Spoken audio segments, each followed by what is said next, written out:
आज की पंचतंत्र की कहानी है शेर का भाई गीदड़। एक शेर अपनी शेरनी और दो पुत्रों के साथ सुंदर वन में रहता था। शिकार मारकर शेर शाम को घर ले आता और फिर परिवार के सभी सदस्य उसे मिलकर खाते। एक बार शेर को सारा दिन टूटने के बाद भी कोई शिकार नहीं मिला।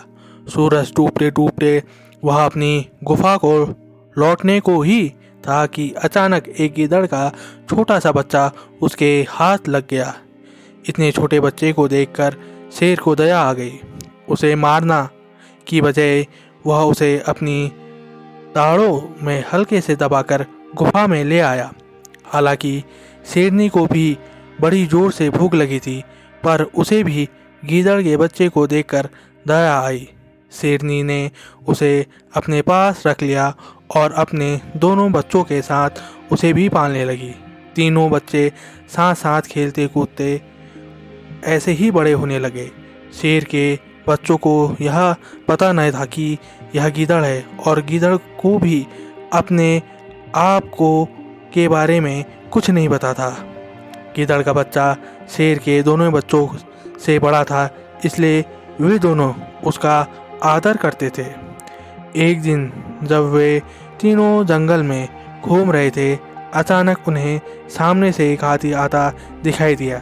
शेर के दोनों बच्चे गरजते और उस पर कूद पड़े।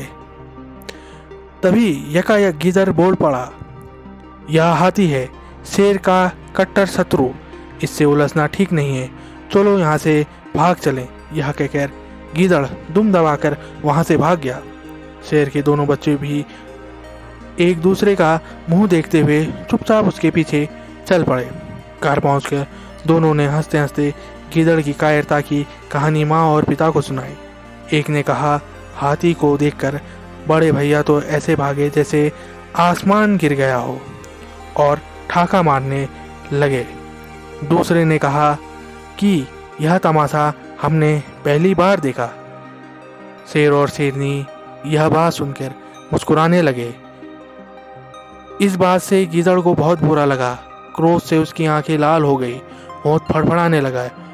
वह बोला, तुम दोनों अपने आप को क्या समझते हो?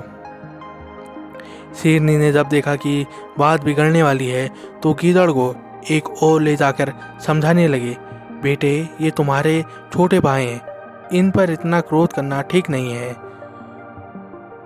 गीदड़ बोला, वीरता, सुंदरता और समझदारी में क्या मैं इनसे कम हूँ कि ये मेरी हंसी उड़ाते हैं?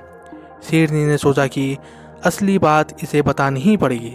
उसने गीदड़ से कहा, मैं जानती हूँ कि तुम वीर हो, सुंदर हो, समझदार भी हो, लेकिन जिस कुल यानी कि जिस परिवार में तुम जन्मे हो, उसमें हाथी नहीं मारे जाते, यानी कि उस कुल के लोग हाथी को नहीं मारते हैं।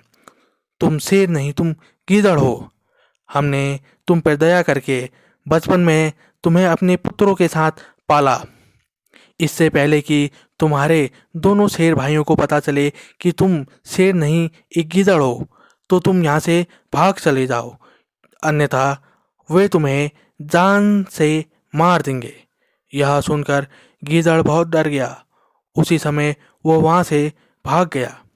अपने सहज गुणों को भूलकर गीदड़ शेर के गुण को अपने आप में देखने लगा था, पर अंत में जब उसे अपने गुणों का एहसास हुआ तो उसे अपनी जान बचा के भागना पड़ा।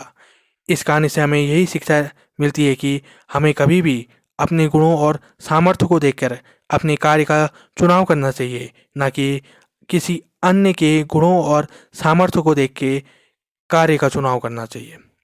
आजकल बहुत से बच्चे लोग दूसरे को देख के अपने कैरियर का चुनाव करते हैं, जो कि सरासर गलत है। हमें सबसे पहले अपने आप को देखना चाहिए कि हम किस चीज़ के लिए बने हैं, हमारे अंदर कौन सी प्रतिभा है, हम किस कार्य को बेहतर कर सकते हैं। हमें उसी कार्य के अनुरूप अपने कैरियर का चुनाव करना चाहिए। धन्यवाद।